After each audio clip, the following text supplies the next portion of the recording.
turn to our theme scripture, Matthew 6. We're going to finish this thing tonight. We're going to land this airplane. And then we're going to teach it all over again from start to finish March 10th. Looking forward to that. Where at? New Prospect, Holiness Methodist Church. Yep. New Prospect, Holiness Methodist Church. Matthew 6. 6:16 through verses 18. And I hope I have some Hopewellians there that night. I don't think the tournament starts that weekend. I think it starts the next weekend. So that don't want to conflict too many people, especially the Tar Heel fans and stuff like that. They don't play the Friday. Okay. I seen the tournament was in Washington, D.C. I said, why in the world are they having a tournament in Washington, D.C.? I said, huh. But good evening. Good to be in God's house. Amen. Good to know that the Lord loves us tonight. I hope you've had a good week in the Lord. It got quite windy this evening. I was about to Council Church and I pulled up the radar and looked at it and it showed the wind was going to die down 5:30, 6 o'clock. I said, well, it'll be okay to travel to church, but we do have some rain coming through. So do remember these verses here. This is kind of where I've centered everything around from the Old Testament all the way through Paul's writings is this portion of teaching that Jesus taught on the Mount, sharing some deep truths unto his disciples. It says over here, Matthew 6:16, it says, moreover, when you fast, not if you fast, right? When you fast. Be not as the hypocrites of a sad countenance, for they disfigure their faces, that they may appear unto men to fast. Verily I say unto you, they have their reward. But thou, when thou fastest, anoint thine head and wash thy face, that thou appear not unto men to fast, but unto thy Father which is in secret. And thy Father which seeth in secret shall reward thee openly. I'm going to just go through a couple of underline stuff on here, make mention of a few things and kind of get to where we need to get to, where we can get to the health benefits. And I know I've mentioned a few of the health benefits, but there are tremendous, say tremendous. Tremendous. That's a Trump word I reckon, say tremendous. Tremendous. You know, he loves to use those great big adjectives and stuff, but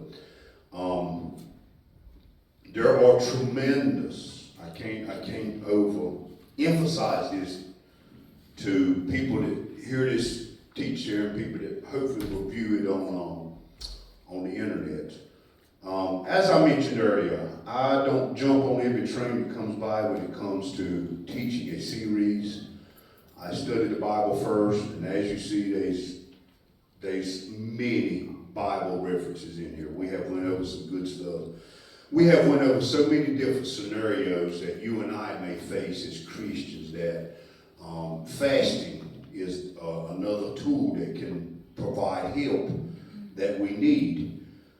But as I mentioned Sunday, we become a people that sometimes just tolerate some things. But you can always tell when some people, in their spirit, they say enough is enough. And they want to make a decision to try to make changes in their life. So, as I said earlier, notice what it says there. Sister Jessie mentioned this tonight to our group. The edge. Notice that up there, the edge. Prayer and fasting work together. So, when I'm teaching the fasting series, every time I mention fasting, you have to understand it's married to prayer. If you're just fasting, you're on a diet restriction. You're just dieting. So when you're fasting, try to be praying. And if you can, and I know work can hinder us sometimes, try to read just a little bit. So we understood what fasting means. It means to cover your mouth or shut your mouth so while abstaining from food or water for spiritual reasons. Types of fast, dry fast. Two significant dry fasts we talked about was the Esther fast was a dry fast.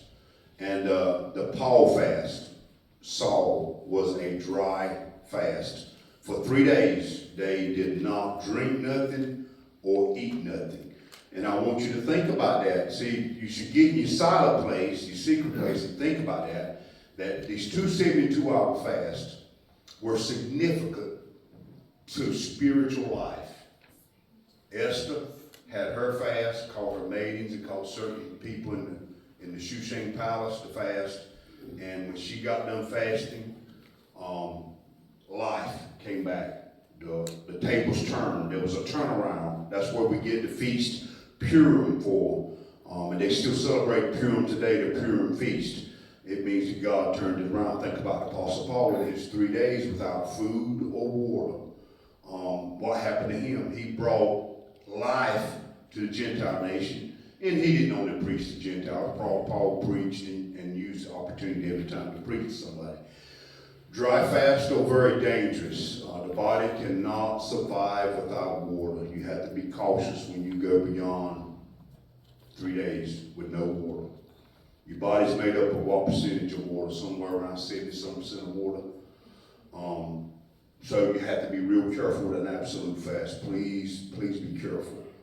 I would kind of tiptoe in unless I have a clear, ear to God's voice. Water only fast is a very popular fast, and a lot of folks do that. They drink just water. If they go on extended fast, 7 days, 21 days, 10 days, they might add a little salt to the water. That does not break your fast.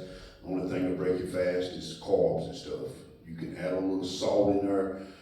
Good salt, not the salt we buy at the grocery store. We're talking about Redmond salt, Celtic salt, or Himalayan salt. Those are the best salts in the world for us food and for your body. The salts we buy at the grocery store that we've always used, the little blue thing with ain't the lady with the umbrella on it? Yeah. Come on, somebody, amen. That's not real good salt. I use a little bit of it because my wife can't use the good salt. I use Redmond salt, old Redmond salt. Redmond salt, you can look at it, it looks like pepper and salt mixed together. It's a more quality salt. You get more than salt, you get some minerals added into it. So, and that's left up to you. 7-day fast are common with just water, and some people don't have many problems. Then there's a Daniel fast for people who want to go on some type of eating restrictions and stay away from certain foods. So when does a fast start? Your last meal. And I always said it's a good place to start is 6 o'clock on a Sunday evening and not eat again until 12 Monday. That's 18 hours. You only have 6 more hours to go and complete 24 hours without no food in your body. And we'll talk about the remarkable things that starts happening inside your body, because I want you to remember this verse in Isaiah 15. It says that the health would come back speedily. And I don't want you to look at fasting as physical. I want you to look at the physical aspects as a side effect. But how many of you know side effects is normally what? Negative, right? When we hear side effects, it's negative.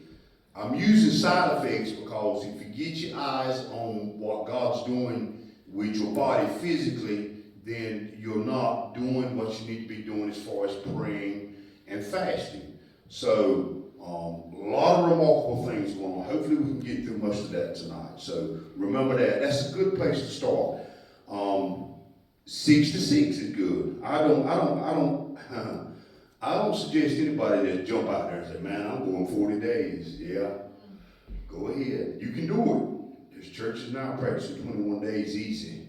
There's, I think the longest fast recorded, if I'm not mistaken, somebody would Google it now, Guinness World Book of Records.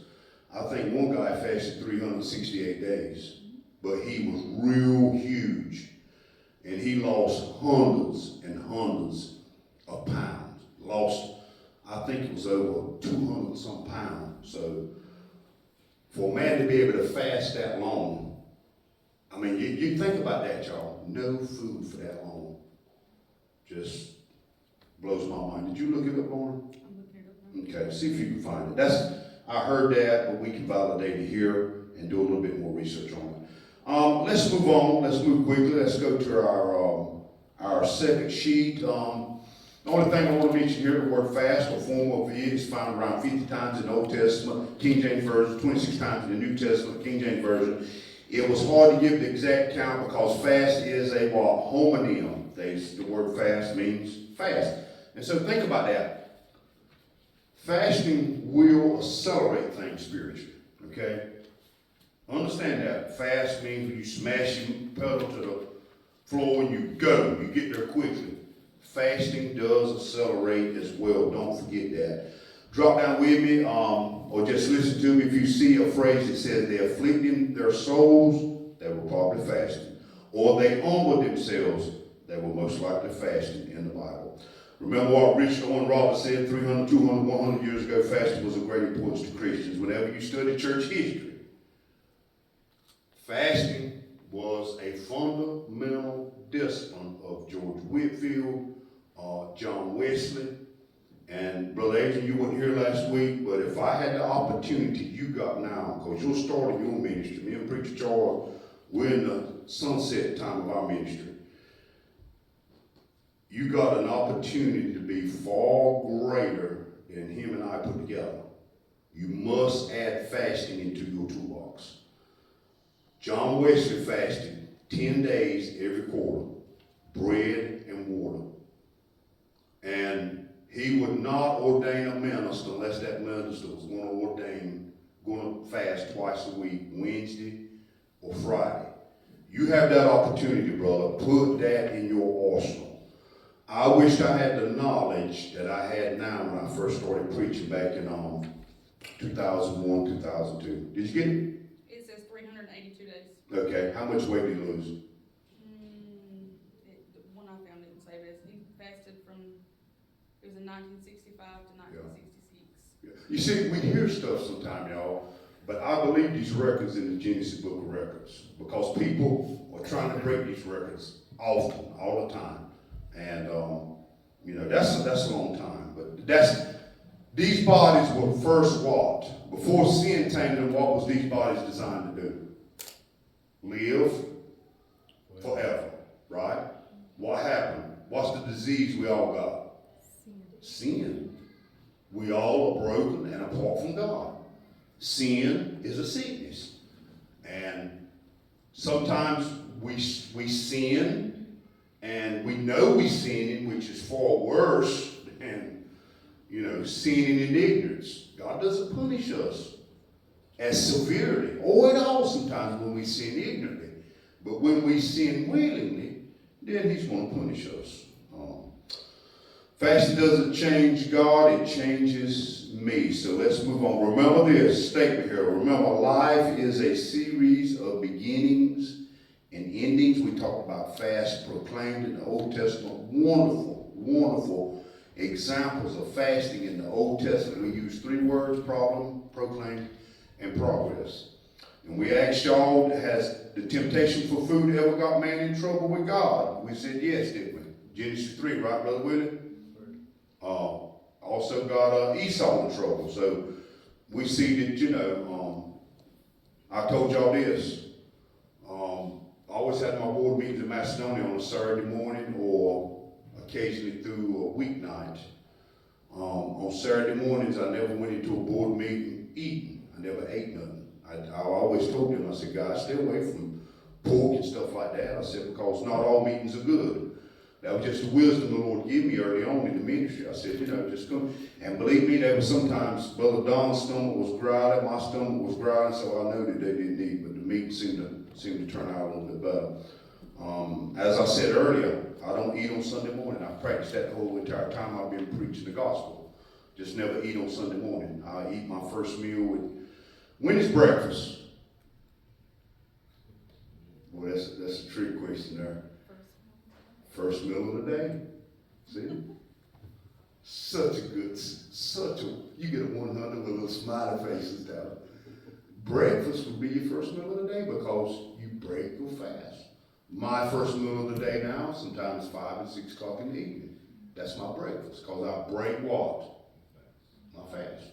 So, breakfast is your first meal of the day. That was some more information I picked up on. So this stuff is ever changing on fasting because there's so much. The good thing about it is scientists always seem to defend God and don't even know it. They do. the more they dig, the more we find out that there's such a wise creator in all of this stuff, every single bit of it. And you know, they set out to try to say he's not there, he didn't do this, but then they end up when they dig into the intricacies and the things that you and I can't even call the name of, they find out, you know, only a intelligent being could have put this together. We know him as Yahweh. We know him as God. So we're going to move on. Remember the fasting God chooses in Isaiah 58, verses 1 to 12. Jesus and fasting in the New Testament, very powerful. The fasting was mentioned often and in very serious ways. The term soul fattening, say soul fattening, was used by the Puritans to describe fasting, suggest its nourishing and enriching impact on the spiritual life. The continuity of fasting, and I'm over at the part where it says Jesus and fasting in the New Testament, y'all. The continuity of fasting as a practice is emphasized in the New Testament church. If I had to guess, and I'm guessing, I would say when the SAD came out, the Standard American Diet, and they told us that we had to have breakfast, the cereals come out. I remember personally, and I'm not all that old, but I remember personally when there was only a few select cereals at the grocery store. I remember when Pop-Tarts came out. It was a breakfast item.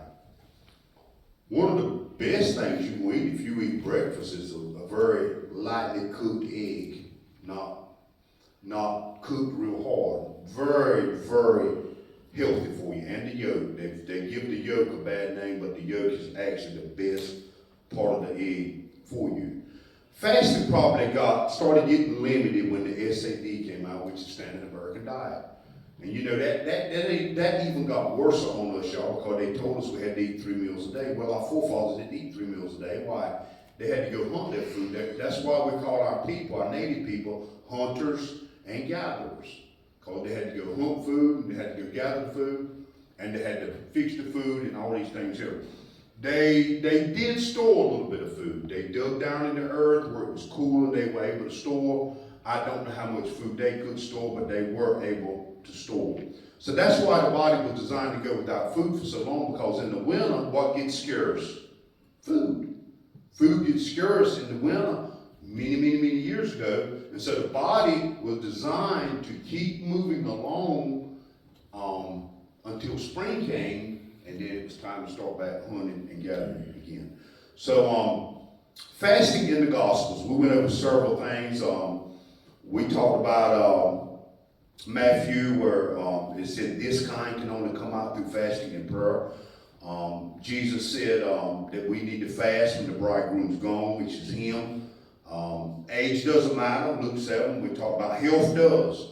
Be very cautious. If you're on high blood pressure medication, if you're on diabetes medication, you need to see your doctor, and I am not a doctor. Okay, I didn't go to school 8, 12 years. I'm self-taught in everything. Validated by more than just one physician. I do not set my life up on what one person says, but only God. When I'm studying, when I'm looking at material, I always find what this person's saying, this person is saying, and a lot of times you'll find out what the truth really is in any kind of topic. So age doesn't matter. If you're healthy, you can fast. No problem with that. Jesus fasted. How long did Jesus fast?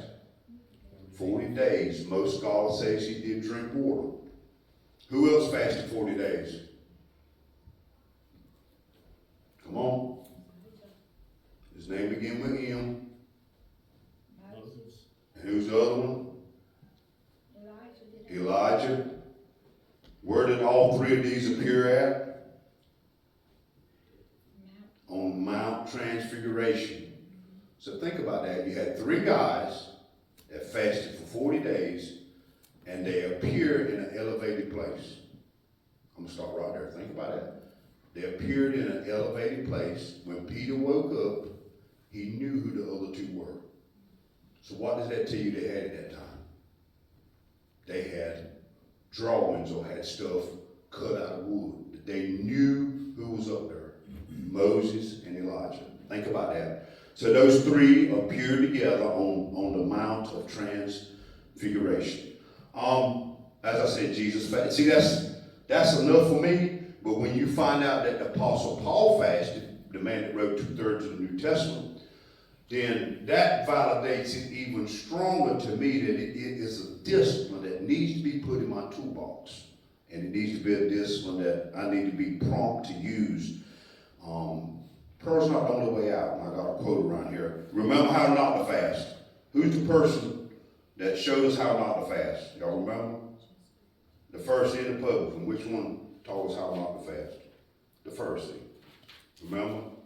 He's bragging. He's comparing himself to that filthy sinner over there as if he's better than the sinner. The publican smokes on his chest and said, God be merciful me, a sinner. One went to the house, humbled himself and was lifted up. One went lifted up and God humbled him. So we need to choose humility when we can. So flip over to the next page, because we're going to get to the benefits tonight. Fasting in Acts. Notice my quote. That's my quote. Now, when I quote somebody else, I have to give them the credit. But this is my quote. If prayer changes things, then what does fasting do?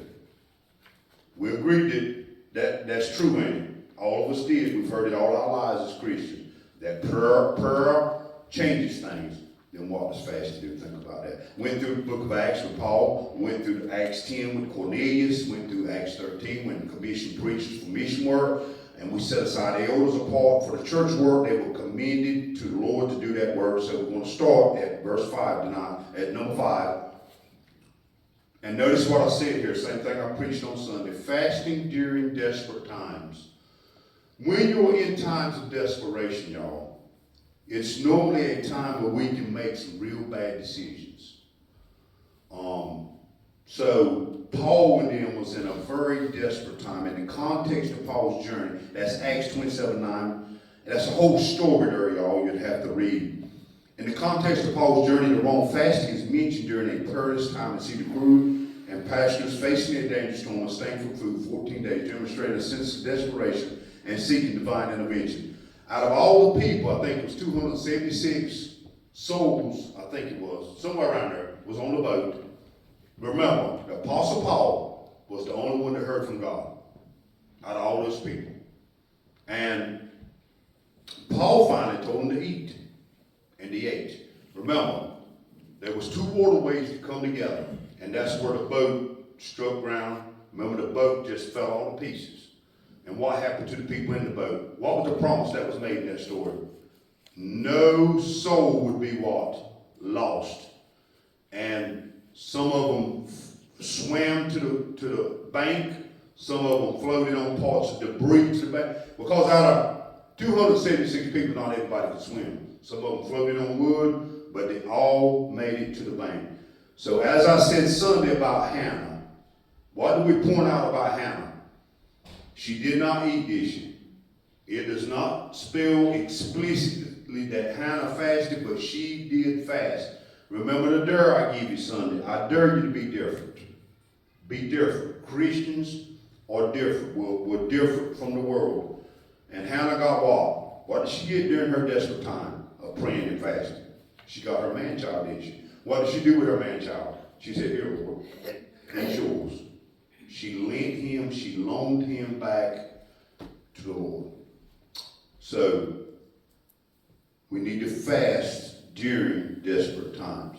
Fasting in the epistles, 1 Corinthians 7:5, points out that we need to delay intimacy if we're married. Please communicate, limit pleasure. In general, you need to kind of limit pleasure as you're fasting, especially if you go into extended fast. Kind of limit it.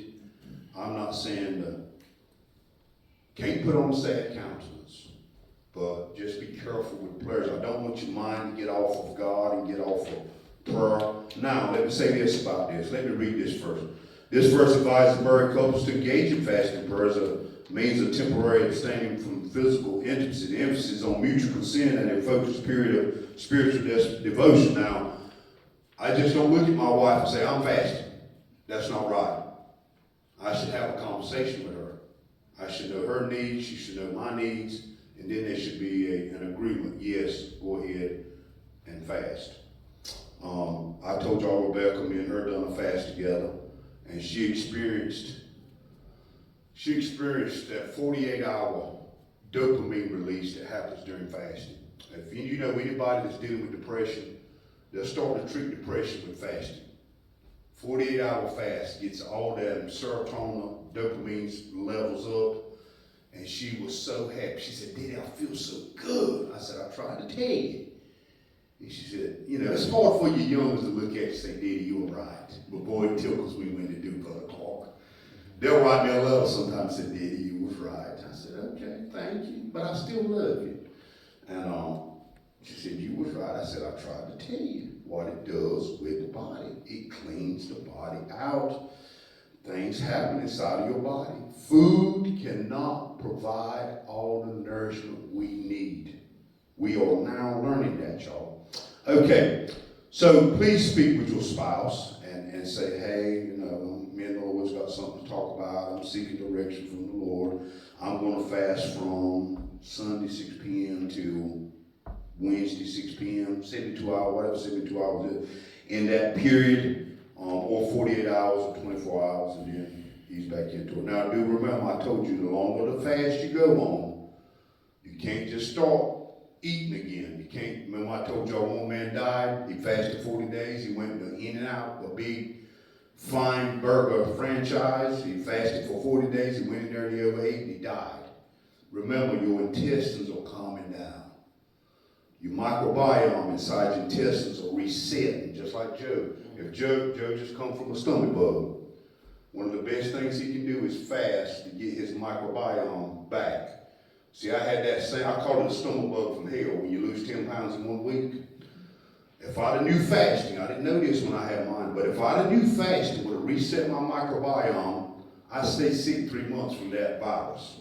I got over that virus, was able to go back to work, no longer had, diarrhea and stuff like that, but it took weeks for my stomach to get right because of the bad bacteria, the bad predator that was inside of my stomach. I never thought I was going to get back to normal, but thank God I did. That's the best thing that you could do for that. Remember, Paul fasted, and again, that strongly validates the power of fasting in the New Testament. Number one, our Savior fasted. Number two, a man that wrote 2/3 of the New Testament fasted. Although it says not explicitly detailed, but it is. That's one of the spots I need to change. I need to go in there and correct again. I thought I corrected that. Paul's reference to fasting in these verses is that he too practiced fasting as part of his dedication to God and his ministry.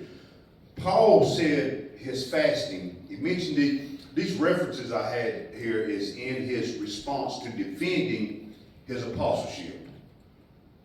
Paul didn't really want to bring this up because he considered it as, remember what I said from the very start, it's personal and it's private. Can you have a partner in fasting? Yes.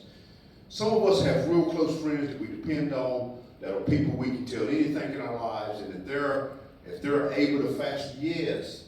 The Bible says two is what? Better than what? Than one. What about a 3/4 cord? It's not what? Easily broken.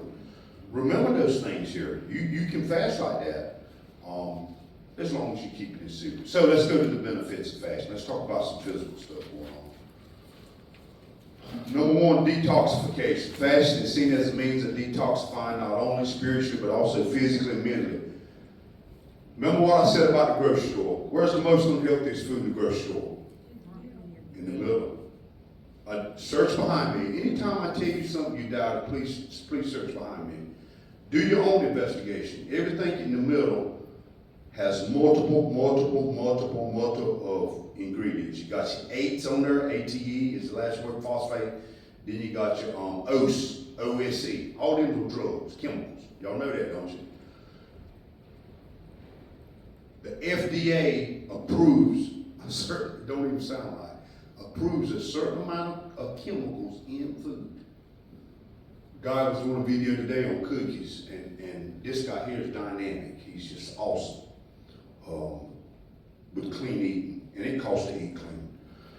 But think about this, if you eat clean and eat less, it's probably going to balance out about the same. Think about that. When you eat clean and eat less, one lady I was listening to on YouTube does what you call rolling 48 fast. So she's not eating but what? Maybe 3 times a week. 3 times a week. Rolling 48 is to call them, or rolling 72 hour. This is physical, y'all. You can do that spiritually too, but make sure you keep the spiritual out front. Fasting detoxifies the body. Where's the healthiest food at? When I go, listen, I do most of the shopping at the house. When I go in the food line, I look right. Now, me and my wife shop differently. So when I go with her, I have to use her pattern. We're both Methodist. She got her method, I got my method. Now, here's what my wife does. We go right, and she goes down the aisles. She gets her meats as she goes. Me, I hook a circle all the way around, because very rarely am I going in the center to get anything. So, I had to push the buggy when we both go to the grocery store together. Healthiest food is on the outer aisles. The inner aisles or the bad foods that are chemically laden. Metabolic impact, like I said, I give you the example of Rebecca, how her energy just went sky high. How many of you just ever feel sluggish? God, my Lord Jesus. Fasting can help with that. Fasting can transition the body into ketosis, where it shifts from burning sugar to burning fat. So your first few hours, what's happening in your body physically is your body's burning all your sugar up. After your body burns your sugar up, it starts burning fat up. All of us in here have got extra fat on us. That's why the body can live so long without food. You need water, but your body can live so long without food. It was designed like that, y'all, because food was not always readily available. And now we've got an epidemic and a pandemic. We can have food anywhere. My wife, we were sitting there watching a movie, The Hill. Anybody watch The Hill? Good religious movie. Dynamic. You like it, Brother Willie? I did too, brother. I said so bad he made it to the major leagues there, but she's sitting there, she said, baby, I want a cheeseburger at 10 o'clock. I thought she was pregnant again, but because she used to want double cheeseburgers when she was pregnant. And boy, she looked at me and she kept gnawing on me. And, normally when I go down for something to eat, I'm down. I'm down for the count till I go to bed. And she said, baby, I'm hungry. So I had to go get her a double cheeseburger late Sunday night. Well, I couldn't help it, Brother Adrian. I had to get me a double Whopper while I was getting her a double cheeseburger. So, I hadn't committed to no fast, but, I got me a double. Here I am at 11 o'clock on Sunday night. I'm giving y'all a real life version of me. I'm always real with you. And here I am, and that burger was I ate that burger about 3 minutes, about 3 bites I had. And the dog sitting there mad, But hey, what's the saying is? A happy wife is a happy life. Spiritual awareness. Look at our fasting is believed to bring about heightened spiritual awareness, fostering a deep connection with the divine. Miles Monroe, at the age of 17 years old, Dr. Miles Monroe, Jamaican preacher, died in an airplane crash several years ago. One of the most wisest men I ever heard preach in my life. He has taught me so much. Started fasting at 17 years old, spent his whole lunch break fasting. He said while everybody else was going to eat a cheeseburger, he grabbed his Bible, went down by the seaside, riverside, and read his Bible while he was fasting. He said that's how so much of the scripture got him and just imprinted inside of his spirit. Health benefits. Some proponents suggest that fasting can contribute to the improvement of potential cause of conditions like diabetes and inflammation. Right now, fasting is curing type 1 diabetes. Have I mentioned to y'all what type 3 diabetes is? Do y'all know what type 3 diabetes is? It's Alzheimer's. By the time you get type 1 diabetes, your body's already been in insulin resistance for years. By the time they diagnose you as being type 1 diabetes, your body has been overflooded with nothing but glucose, which is sugar, which is carbohydrates. We do not need, if you want to change your diet radically, cut your carbs about 60 grams a day. And you'll be losing so much weight, you'll be looking around, there'll be weight everywhere. You'll almost be able to see it. I'm serious. I practiced that years ago. I read an article. I had carried my wife or somebody to Duke. I don't know if it was her or mom. And I was sitting in there, y'all know they had a magazine, and I started reading the magazine. And it said in there that if you kept your carb, and I never forget it because I said 60 grams. So I started counting the grams that I was eating at that time. And that was one of my other weight loss journeys that I went on. Believe me, I've been on a bunch of them. And I said, I'm going to try that. I'm going to try to hold my carbs. Now, you know how much 60 grams of carbs is? It's not much. It's not much. But your body needs carbs. Don't let anybody fool you. Now, some people are carnivores. I think Joe's tinkered with that a little bit. All meat. People are doing it. They're having success with it. But listen, I'm a vegetable eater. I'm a keto man. If I got meat, I want veggies. I want squash, I want zucchini, I want broccoli, I stir fry, and all these things here. I want some vegetables. But carbs are an absolute killer. Rising popularity, fasting clinics are emerging, reflecting the growing popularity of fasting for health and wellness. I've got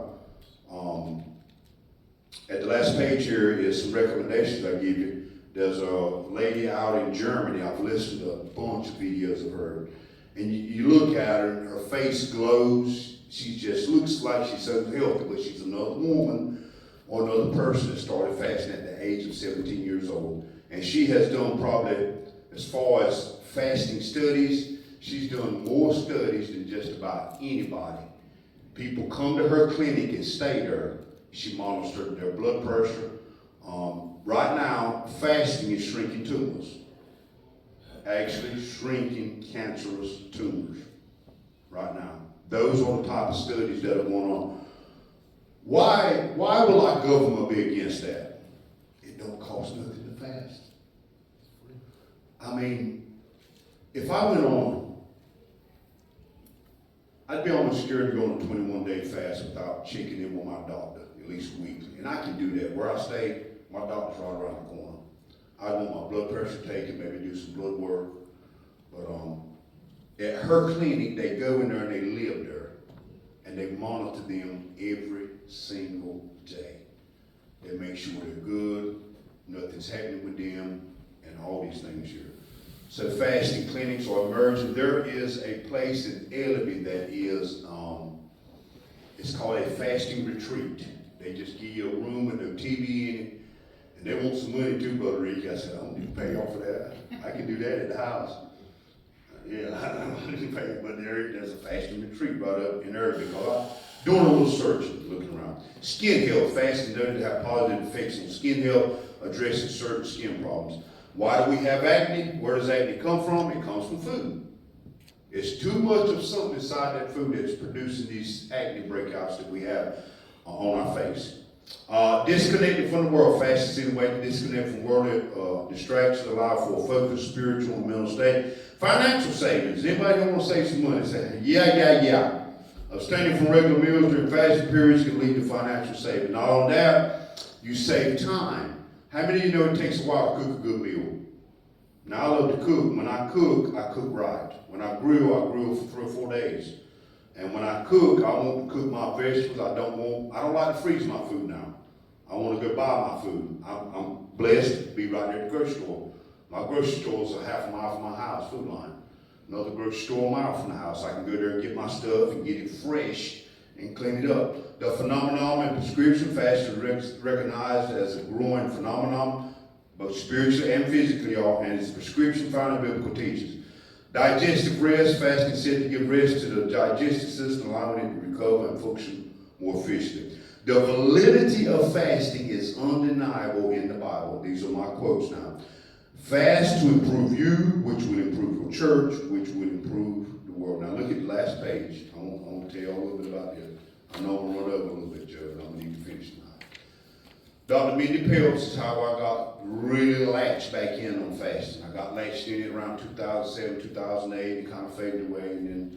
But during COVID, 2020, this is where I met Mrs., I don't know if she's saved, I know she's spiritual, I don't know what way. Dr. Mindy Peltz wrote a book, Fast Like a Girl, and she has got dynamic stuff for women. If I was a woman, I'd buy that book and I'd read it. This book explores the benefits of fasting, particularly for women, provides practical guidance on how to incorporate fasting into one's lifestyle for improved health and well. Now, when you go in there and Google Dr. Mindy Peltz, you will love her. I'm going to tell you that from the beginning. She has a contagious spirit. She is passionate. Passionate people are always contagious people. She is very passionate about women's health. And, you know, most of it's women. She'll tell you that this is for men too. Fast Forward by Pastor Vlad Sevchek. I've done read his book. He does a 21-day walk along on a 21-day fast. His church does a 21-day fast every January. They start somewhere January 5th, somewhere in there. They do 21 days as a church body corporately. And every day he's got a reading you do to keep you focused on fasting. And here's the other one I mentioned just a while ago. Fasting, I don't know how to pronounce that. That's German. If you know how to pronounce German, pronounce it for me. This lady right here is dynamic. This book delves into the whatever method they fast. And I'm going to know how to pronounce that before we go to New Prospect. A fasting approach developed by Dr. Otto, which provides therapeutic fasting with medical supervision and holistic health practice. Now, she does spiritual too. When you go in there and read her, what she's all about, she does the spiritual side of it too. She does all three phases of life, spiritual, mental, and physical. So, I'll open up next Wednesday for questions, okay? Next Wednesday for questions. If you have any questions, one lady said, can I chew chewing gum? And I hate to tell her no, you can't chew chewing gum. Chewing gum do what? Make you hungry. And I had to tell her that, you know.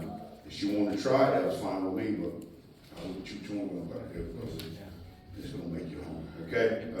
Appreciate y'all.